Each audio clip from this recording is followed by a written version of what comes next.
struggling to move your nonprofit forward? You've come to the right place. Welcome to the Nonprofit Architect, where we are giving you the actionable steps you need to launch and grow your nonprofit organization. Now, here's your host, Travis Johnson.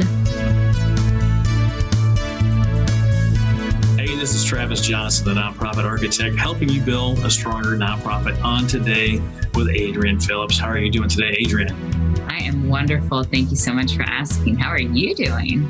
You know what? I am kicking it old school, 7,000 miles away from you all on the COVID world wide web, connecting with people, still making things happen. Like yourself, running the amazing SAVI, the Strategic Alliance for Veteran Alliance or Integration, But SAVI is what you prefer to be calling. You're really trying to make that the name, right? That's it. That's us, SAVI. It resonates in everything we do. We're making vets savvy about their benefits. So. Oh, that's wonderful. Tell us a little bit about SAVI, how you get started, and whatever else you want to sprinkle in there. Absolutely. Well, first of all, thank you for having me. I know it's been challenging times, but thanks to technology and the opportunity to connect in a virtual world, we're able to still continue to have these incredible shows like yours and still be able to have conversations that are needed right now as we're all going through a challenging time. So SAVI was really born out of necessity. I've been in the veterans benefits sector for about 13 years. And I myself, being a veteran, had a very rough transition out of the military. Despite doing everything I was told that I was supposed to do, I attended the transition assistance program, I did the resume writing, all of the things that I, had on my checklist. And yet still, when I got out, I was on the brink of homelessness. I was doing babysitting jobs, commission-based jobs. It felt like, I had failed somewhere and I wasn't really sure where the disconnect was because I did what I was told I was supposed to do. And I thought that that was enough. About 6 months later, I ended up getting my first opportunity with an amazing nonprofit organization. And that started my career in the veterans benefits sector, really working with disability compensation and looking at how veterans not only qualify, but how they can apply their benefits to help them achieve their goals after they get out of the military. And about 2011, I started a for-profit company. And very similar to getting out of the military, it was a very confusing and convoluted process. I had no idea what my benefits were as a veteran business owner. I was calling a lot of people, being redirected, misdirected. And so I got frustrated and I said, you know what? If I'm ever able to survive business, I will absolutely reinvest into the veteran community because there has to be a better way to do these things and get access to benefits and resources and information without having to make it a full-time job, because that's what it felt like. So fast forward to about 3 years ago, I launched SAVI after spending 6 to 7 months just in strategy and development. And what that meant was just talking to a lot of people, trying to figure out what people's feelings were about transition, how well they understood benefits, where they felt that the need was currently in the marketplace, because there's over 50,000 nonprofits that are currently serving the veteran community. So there's a lot of us that are out here doing some really incredible work. But fundamentally, there's a disconnect because either A, the benefits are not being utilized, or B, the ones that are being utilized, veterans don't really understand what it is that they're utilizing. So therefore, they're not maximizing those benefits. So once we went public, it was really with the intention of supporting the actively transitioning military community. So what that means is 1 year pre-separation to 1 year post-separation. Currently, 85% of our program participants are still on active duty. We do work with Guard and Reserve as well. But what we provide them is a 12-month program, educating them on their basic federal entitlements. So all things VA, all things DoD for retirees. And we make sure that we're establishing an accountability process and a sounding board that they can come to and direct any of their questions. So throughout those 12 months, they are meeting with their transition coach every 4 to 6 weeks. We're reassessing where they're at, discussing their priorities, what their main objectives are, and we're connecting them to these ancillary benefits. So that 50,000 number that I gave you, we're connecting them to these organizations and giving them clarity around the process, because transition encompasses so many things. where you're going to work, what you're going to wear to work every day, family dynamics. Are you going to rent? Are you going to buy? What does taxation look like? What does my healthcare look like? Again, the list goes on, right? We're very dynamic people and we all have a very different circumstance. So fitting and adapting those benefits to the individual's needs is our primary focus. And the way that we do that is based on 4 tracks of transition. And that's education, entrepreneurship, retirement, and employment. So contingent on what the veteran's primary objective is ultimately how we start to customize those benefits to support them. So we work collaboratively with other veteran service organizations. We're all here to serve the veteran community. And our job, at SAVI, again, is to educate them on what they are entitled to from a federal perspective, and then make sure that they're engaging effectively with these other organizations to help support their main objectives. And we do this, of course, at 100% no cost. So it's really a rewarding experience for me to be able to give back and use my business knowledge and background to really be able to bridge the gap when it comes to resources and veterans, because they're out there to take advantage of them. That's what they're intended for, right? They were established to help veterans be successful in the civilian sector. And so it's important for them to have knowledge that these things exist. And that was a really long-winded answer to your question, but this is exactly why I do what I do. I'm extremely passionate about vets and making sure that they get the benefits that they deserve. Well, I mean, I am not okay accepting a half-ass answer, so I really appreciate the detail. And it's so easy to get a surface level answer like, oh, we help veterans. Right. And if you can't define your mission statement and your vision, then you're not going to get any support. So when you have something that's a quote unquote long-winded answer, that's got to make the people that are, donating to you and supporting you really get the warm and fuzzy that not only what you're talking about, what you're doing, but where you're going. Right. That's really important. I agree with you wholeheartedly. There's a lot of services out there. There's a lot of amazing organizations that are doing incredible work, but it's also a very oversaturated marketplace. So there's a lot of information to sift through. We're really here to help provide that clarity. And our mission is to clarify VA benefits and provide those custom transition solutions to veterans and the organizations that support them. So our mission satisfies both. It's a connection to the veteran and it's a connection to the organizations that are already providing these incredible services so that it's not lost in translation. Veterans feel supported and they're able to connect with these amazing organizations. No, and it's perfect. You're the third or fourth navigator that I've brought on the show where you're not starting your own, like, I want to help these people to this one thing. You're taking them and you're like, all right, come along, buddy. Grab arms around each other. We're going to go this way, and here's how we're going to get through it. We're going to get you these guys over here, these guys over here. We're going to take care of it. I thought it was interesting that you spent 3 to 6 months in strategy development. So many of the nonprofit, I don't know what I would call my group of people, really. I need a word. I need to coin a term to describe the people that I'm working with. But those with that great idea, and they have this desire, this burning desire to help. They want to do this nonprofit and they want to help this group of people, but they don't take the time to strategize for 3 to 6 months. How is that? Did you find that time valuable? Oh, absolutely. The one thing that you is essential to do as a leader is to be prepared to train your replacement. And so when I started at ground, zero, so to speak, with this organization, it was how can I create content and clarity around the idea that's living in my head and put that out to the world in a way that's going to make sense, be able to generate support, because we cannot do this without our amazing internal organization, which is 99% volunteers. We only have one paid contractor right now. Everybody else is doing this out of the kindness of their heart. From an internal standpoint, because we need people in order to operate an organization, but also be able to meet our constituents and deliver a quality of service that's going to impact their lives in a way that's important to us, so that we're not just another veteran service organization. We're not just here to add more noise to our already very noisy marketplace. And so that takes research, that takes connection. And despite the fact that I've been doing this for over a decade, I had never operated a nonprofit organization.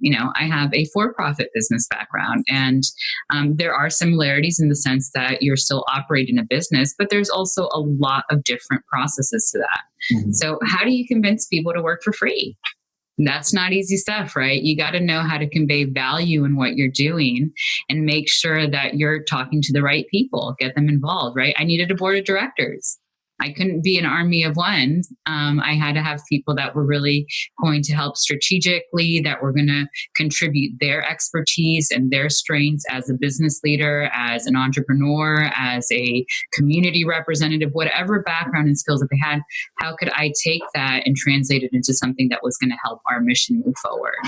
So there was a lot of that. There was a lot of, mind mapping. There was a lot of, just working on the business plan. And, I came into it fully anticipating that there's just going to be a cost involved in this. A lot of organizations, they start out with fundraising. I took a bit of a different approach. I wanted to have a proof of concept first, meaning that I wanted to prove the need for our program before I went and started soliciting donations. So I was able to use my for-profit company to aid and the needs of our organization from a financial standpoint. Startup costs, marketing costs, having a website, all of these things. In the nonprofit sector, those types of components, although they're very necessary, it's also frowned upon to use donor dollars to, for those specific items. So I knew that, and I didn't want to have any question about why we needed what we needed or what was going to be necessary just to make sure that we had a position in the marketplace in an online world. And so I came into it fully anticipating that there was going to be an investment needed. And I had a plan to, again, show the need for our program first and then start to solicit support from a financial standpoint. So that required research, that required people, that required, documentation of what it was going to look like, that required our programmatic material. What does our program consist of? What is the educational component of this? How are we teaching people? What does the infrastructure look like? Are we doing it through things like Zoom or, GoToMeeting or Google Hangout? Again, operating in a remote environment is very different than having, a brick and mortar facility. And because we do serve nationwide, technology was our friend from the very beginning. And we wanted to make sure that we minimize overhead and maximize our reach in terms of impact. A lot of it is free for us as nonprofits. There's a lot of incredible tools and programs and certifications and knowledge and information that's available at a very low cost or no cost at all to nonprofit organizations. And so education is key, knowing what you're doing and just doing it and then figuring the rest out as you're doing it is important. And also having a good support system through that process. Connect with people that know more than you. Don't be afraid to not be the smartest person in the room. It's okay. If anything, it's an advantage to be able to learn from others' mistakes and, save your organization a whole bunch of heartache. And that's what I wanted to do. I wanted to connect with people from diverse backgrounds so that it wasn't just my perspective. It's a nonprofit organization. I don't own this organization, and it's very much a public organization. We're here to provide a service to our transitioning military community. That's what we're here for. So it's not about what Adrianne wants. It's not about what, anybody else in our organization wants as a single unit. It's about how can we effectively come together to make sure that this mission is adequately served and that we're continuing to move forward and grow and expand as the need expands, because we have 500 veterans that are getting out of the military every single day. That's not a short order. There's a lot of veterans that need assistance and need support. So it's not about any one person. It's about the collective. And I really do feel that way. So you made an important comment talking about the support that you had doing this. Who did you talk to before you got started? Where did you find them? Are these volunteers? Are these people on your board? Are these strategists? Tell me more about that piece. So let my board members tell you that I tracked them down and convinced them to join the board. I really did. But, I love networking, and networking has been such a powerful tool for me from the very early stages of when I was getting out of the military. When I first got out, the first thing that I did was I became a mortgage broker. I knew nothing about selling mortgages. And I did this in 2007 when I was first released out of active duty. Well, guess what happened in 2008?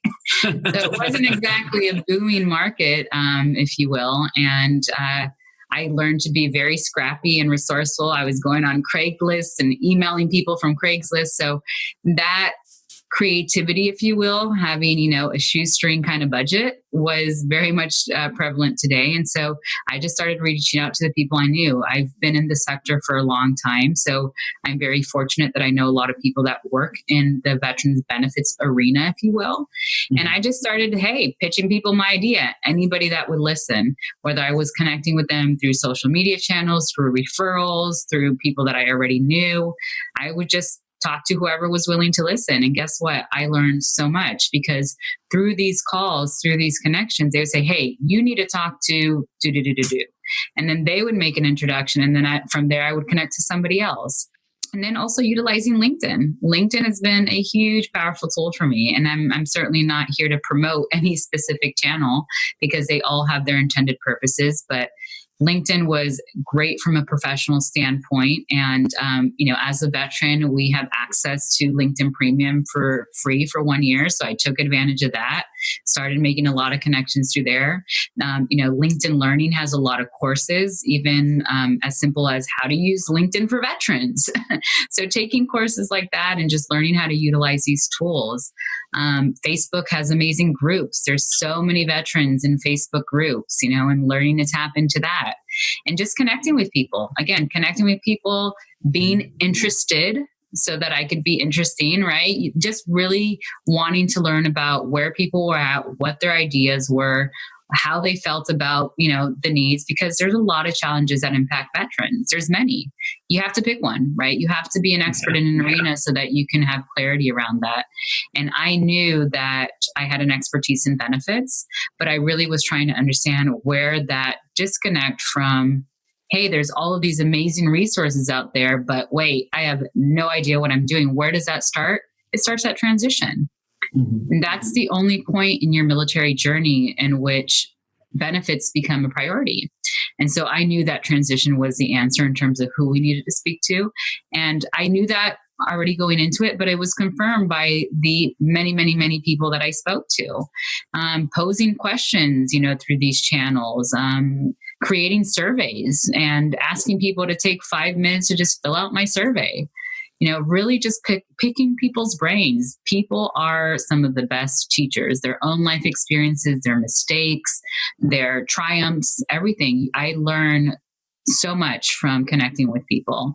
And if there was ever one thing that I would say would be kind of my secret sauce, if you will, is just that. It's talking to people. Be willing to listen, always be a learner. Again, be very interested in what people have to say. Ask more questions.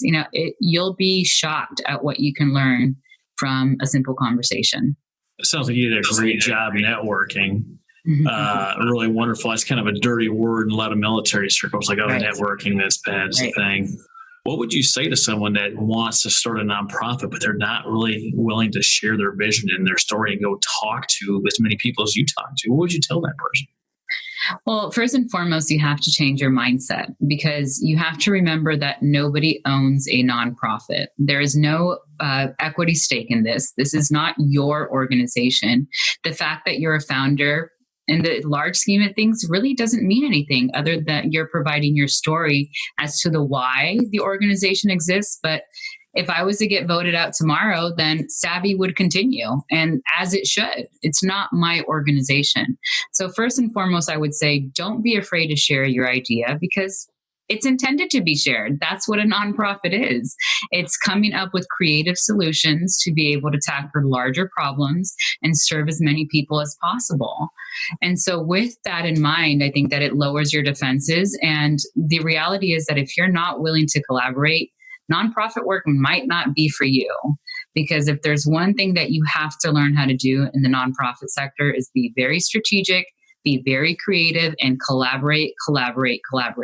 These missions are not satisfied by one person. It takes a village. It takes a community. It takes the entire world to be able to do these things. And, people have large visions, to end world hunger, be able to satisfy 200,000 veterans that are getting out every year. These are large orders, and that is certainly not an Adrianne job. That is a community job. That's, again, it's how do we bring people together? You mean you're not an army of one? You're not doing this all on your own?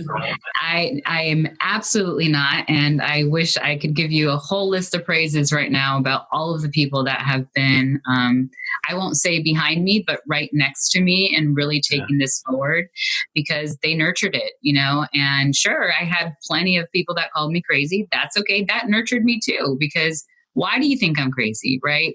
I need to be able to know what questions or what resistance is going to come up before it does, so that I know how to address it. Because there is going to be resistance in anything, right? When you're doing something big, there's going to be a level of resistance. But take that challenge as an opportunity to really grow as a leader, grow as an individual, and maximize your impact, because again, it is more than just about you and what you want. And be okay with not being right.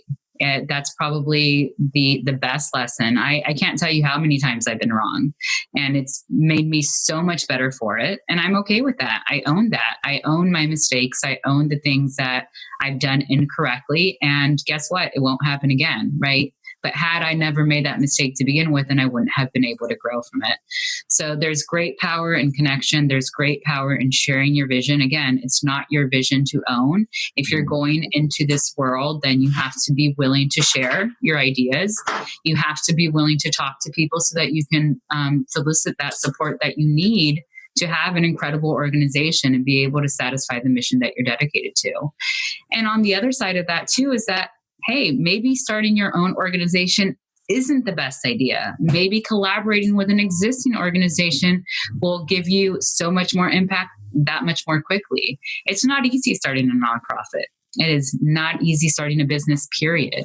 And so if you can collaborate with an existing organization that already has a similar mission, is serving the same community that you are, save yourself a lot of time and heartache. Use that same ambition, that energy, that passion, and give back to somebody that's already playing in the same space. There's a lot of us that are out there, again, 50,000 plus just in the military veteran community as a whole. I don't even know what that number is, but regardless of what you're trying to do, I'm sure there's an organization that exists that's similar, maybe not exact, similar, that would be so excited to hear your idea. So don't be afraid to pitch it. You mentioned earlier that your organization is 99% volunteer, and I'm assuming that means there's more than 4 people in your organization. Yes, there is. How do you get all the volunteers? What kind of, do you lure them into a van with candy? I don't know how this works in a digital world. I thought of that. I really did. You'd be surprised.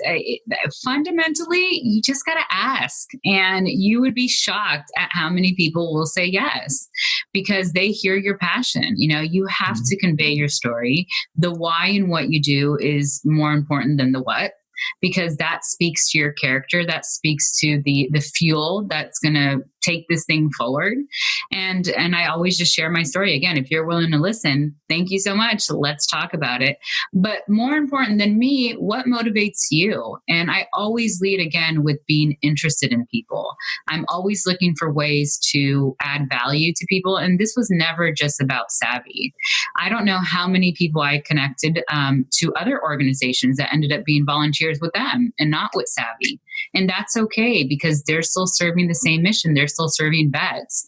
And so it's about making the right fit and having passionate people behind you. But it may not be the right fit for you. It may be for somebody that you know. But guess what? The organizations that we refer to, they do the same. They refer to us all the time.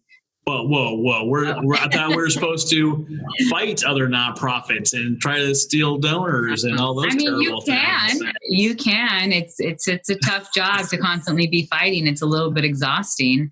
But guess what? It's a lot easier and a lot more impactful when you collaborate. And, at the end of the day, again, we're all fighting the good fight. We're all here to serve vets, and that's what matters most. And again, I am confident that with goodwill that you put out, good intentions, that will come back tenfold. And I may not see it now, but tomorrow, 5 years, 10 years from now, that I have confidence that will come back. That's not why I do it. I do it because I generally am interested in providing value to people. And having that as a genuine intention with anybody that I connect with has been the most valuable thing I've ever been able to do for my career, for my personal development, for my sanity, for my motivation, and to really be able to gather people, because you become aligned with their values and you see what's important to them. And then you can bring clarity around matching a project opportunity to what matters to them most. And that's how you get people that are really committed to your cause, because you're speaking their language. Mm-hmm. You're not just trying to fit everybody into your idea. You're trying to meet them where they're at. And when you're working with volunteers, it's important to not only cultivate that interest, but maintain it over a period of time. And that can be hard. But when you have a personal relationship with those people, it becomes a lot easier, because now you're treating them as people, not as volunteers, not as, whatever label title that they have in your organization. You're just treating them as people, and you're all working in this together, with a set mission, with a set goal in mind. And that has been the most beautiful thing. I've had plenty of no's. Don't get me wrong. I'm not, closing everybody I talk to. And again, not everybody is a fit for us, and that's okay. That is perfectly okay.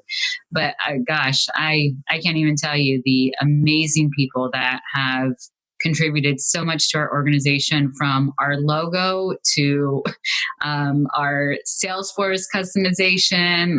There's all sorts of things. I mean, projects that normally would have cost thousands and thousands of dollars that we've been able to get from amazing volunteers in our community that have a skill set. Maybe they couldn't financially contribute, but they have a skill set that was able to help us as an organization move forward and be able to satisfy our mission. So I could give you countless stories about that. Our volunteers, our advisors, our board of directors, I can't tell you how grateful I am for each and every one of them, because they truly are the stars of the show. They really are. They help me be able to take my idea forward, which I feel so humbled by, that anybody would support my dreams and vision, but really they're supporting the impact that we're having, which is what matters. And when you see the difference that it makes to vets, and you hear the stories about, how thankful they are and how much more clarity they have now in their process, and how much, of the tension that you relieved and the concern that they had, and how you've helped their family. I mean, all the hardship, all the challenge goes out the window. It matters not. So that's how I'm going every day. And again, I'm just happy that I've been able to connect with amazing people that are able to see that vision and that are willing to give their time, because that means a lot. It really does. People's time is very precious. So and all of the things you said are all hallmarks of fantastic leadership. Right. Because it's not about you. It's about the vision. It's about growing together. It's about using the team, not leveraging the team, but the fact that you're greater together than you are apart. And you do things like partner with Berkeley to get up and coming students to do great things on your behalf. Right. So we connected, well, first and foremost, is to kind of backtrack a little bit. We connected with Google in the very early stages. Google has Google for Nonprofits, and they have a lot of incredible resources that are available to nonprofits. And again, I'm not promoting anybody. This is certainly not an advertisement, but they have some really incredible things that you can take advantage of, like the Google Ads grant. And we applied for the Google Ads grant a couple of years ago, and we got awarded the ads grant, and it was really incredible. It's the first thing that I had ever applied for from a grant standpoint, and got it awarded. So I was super excited about that.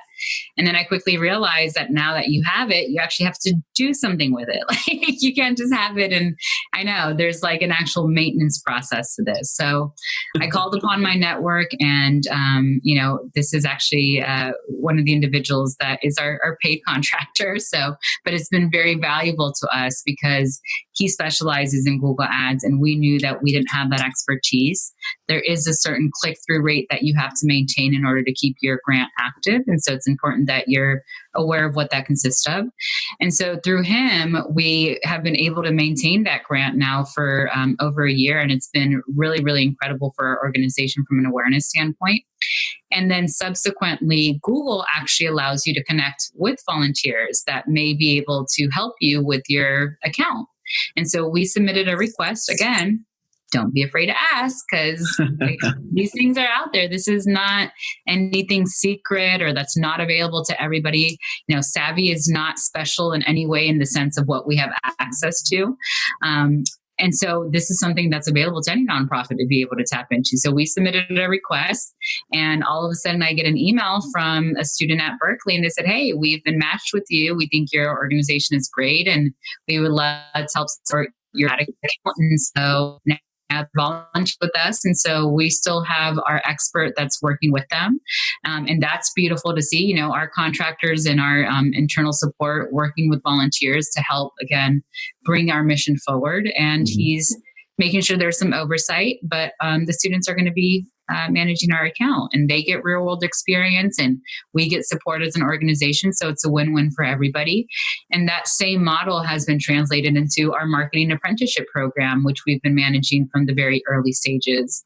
And we've had some incredible marketing apprentices that have come through our program. Which now our current apprentice has been with us for almost 6 months. The average apprenticeship is only about 3 months. So she decided to extend, and we couldn't do what we do without her. She keeps us on social. She keeps, amazing content out there, again, helping to spread awareness, education about our mission and what we do. And marketing, especially in today's world, is so important. And again, it's one of those components that as a nonprofit, sometimes it's hard to justify investing into these things because the return isn't always clear. But all of these individuals, for the most part, with the exception of our main lead, they're all volunteers. And so seeing that come together and seeing how you can give value to people through experience, because they're gaining real world experience that they're going to hopefully take to their next job, to their career, to their businesses, whatever it is that they're looking to do. So it creates a cycle of giving back, and it also helps us connect with volunteers in a way that's meaningful to them. So is this digital apprenticeship program, is that something you all started? No, we actually partnered with a organization that had been doing this for some time. They have access to online training and curriculum. And then we subsequently took that. We partnered with them from a connection with the students and making sure that we were getting veterans and military spouses into the program. It's only 5 to 10 hours a week for the course of the 3 months. But then we added a project manager. So somebody that would actually manage the apprenticeship, give the apprentice weekly tasks, conduct a weekly review for them so that they have feedback, so that they know whether they're doing it right. And so we created a supplemental kind of process on top of our partnership, and we made it our own. And now we're utilizing that in other arenas, like getting Salesforce administrators that need real world experience, getting them an apprenticeship opportunity, because we work with Salesforce. And Salesforce has an incredible program called the VetForce program, which helps veterans and military spouses get accredited to become a Salesforce administrator. Again, this is not a promotional thing. It's completely free to veterans, military.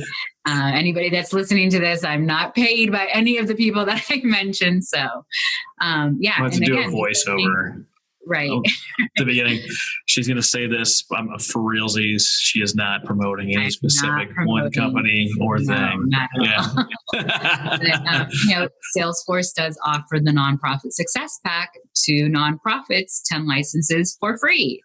I love free. If you haven't noticed, I'm like all about resources. I'm all about maximizing value, and these things are free. So please, if you're a nonprofit, look into these things. These things are there for you to take advantage of. And, we were able to use another organization that's a membership organization for volunteers and connect with several volunteer Salesforce administrators who have been customizing our system now. These are month-long projects, 3 months, 6 months that they've been working with us, all volunteer. And again, we couldn't be more grateful because I am not a techie at all. That's not my background. And my jaw is on the floor every time I see the potential of a lot of these tools and systems. And I'm like, and they're free. Like, why isn't every nonprofit taking advantage of this? So it's out there. Do a little research, get creative on how you connect with volunteers. Students are incredible people to connect with and get some apprenticeship programs going. It's a great way to get support with some of these, processes that are not always going to be top of the line when it comes to investing your money into. There's creative ways that you can get it for free and get amazing work done. Now, I wasn't sure if I was going to ask this, but I'm going to ask this. You don't have to answer if you don't want to, but is your Google Ad grant manager, is that Preston Cohn? No, it's not. Oh. Although I have connected with Preston.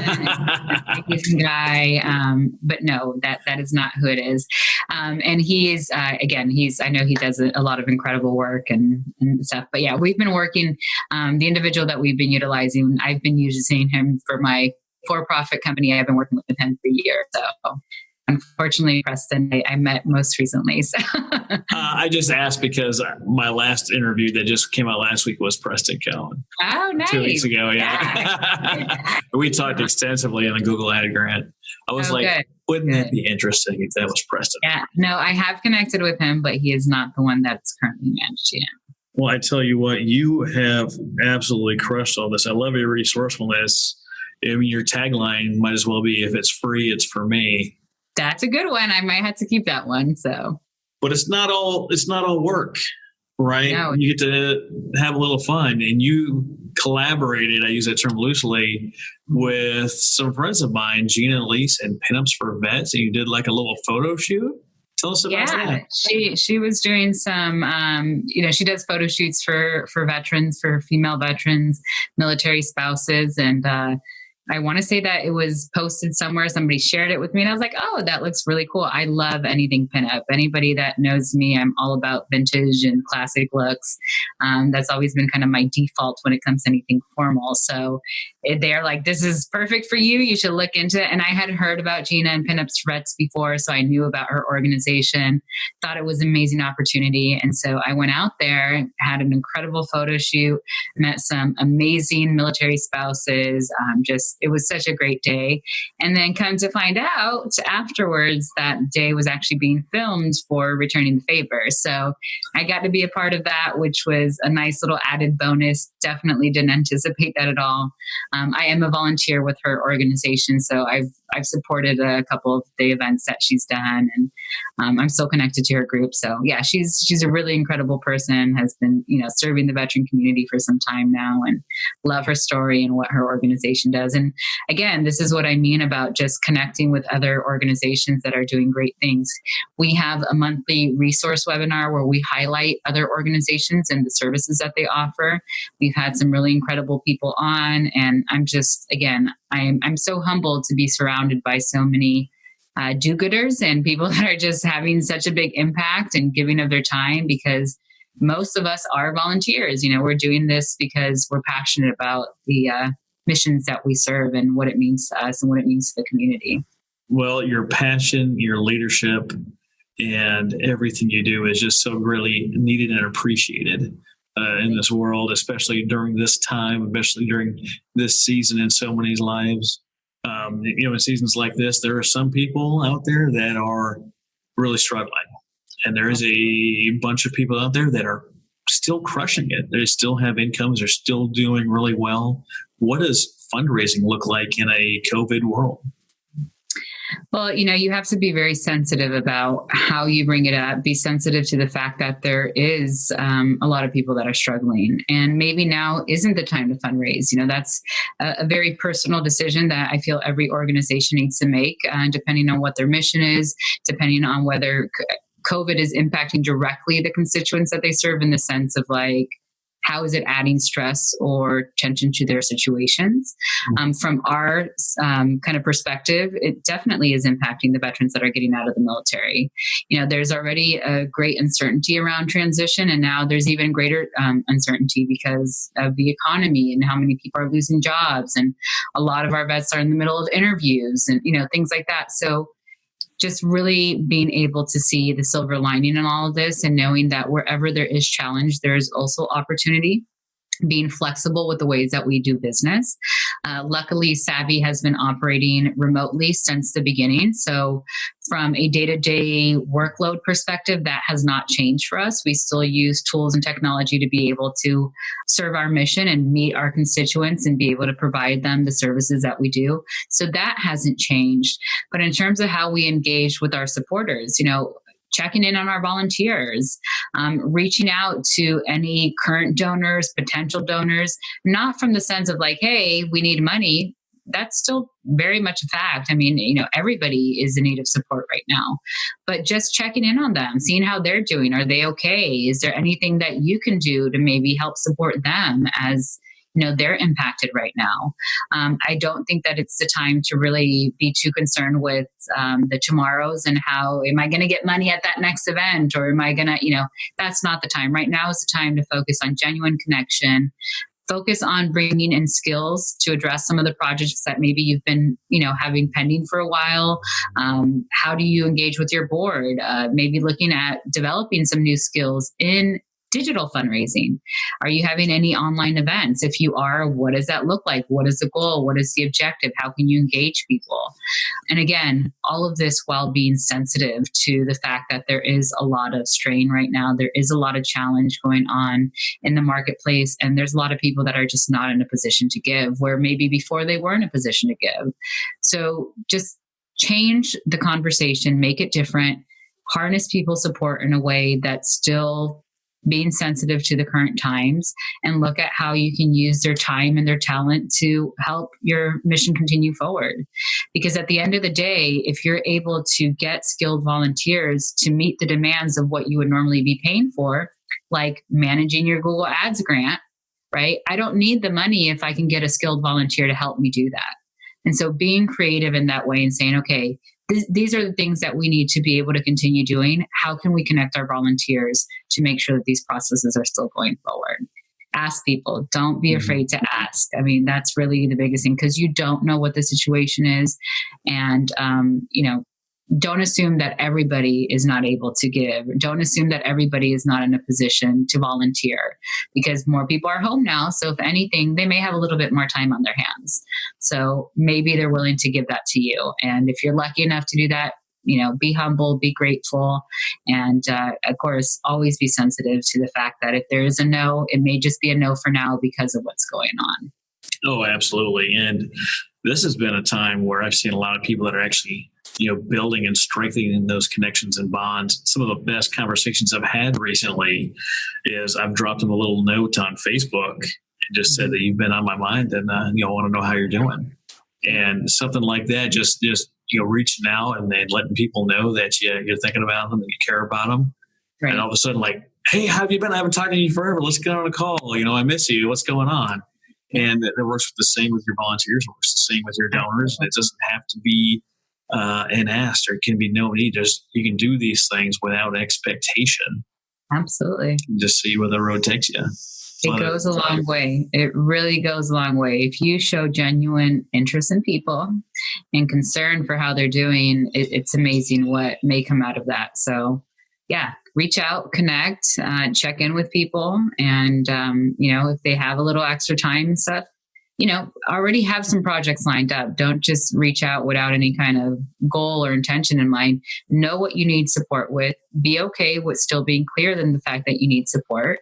And, be flexible with how that support looks and how people are willing to give of themselves. Again, time, treasure, talent, anything that they're willing to give. Be appreciative for that, because I feel like that goes such a long way. And now is the time to really rely on your community. Well, Adrianne, this has been quite the pleasure. This is not the first time we've talked, and I hope it's not the last time we talked. I'll be starting my transition here before you know it. I'll definitely reach out about them benefits. What is the best way for people to connect with you? So first and foremost, our website has really great information about our organization. So www.SAVI, that's S-A-V as in Victor, I, vets, plural, VETS.org. That's our website. You can always reach us by email, info@savivets.org. And then our phone number is 844-400-SAVI, 7284. Oh, crushed it. You like that? See? That was like the perfect outro. But yeah, we're on social, we're online. Give us a call, shoot us an email. We're always happy to help. And if you're ever going to refer a veteran to us, know that we will reach out to them within 48 business hours. That is our commitment. So I encourage anybody, if you know somebody getting out of the military, let us know. We would love to support. And I thank you. Thank you for having me on. I love what you're doing. I'm excited to support your transition. And, if any nonprofits that are out there, keep your head up, keep fighting the good fight. It's a tough time, but we will get through this. And again, don't forget to check in on your volunteers. Those are the people that are really going to continue to power your organization and help you get through this challenging time. So thank you so much. You've been listening to The Nonprofit Architect.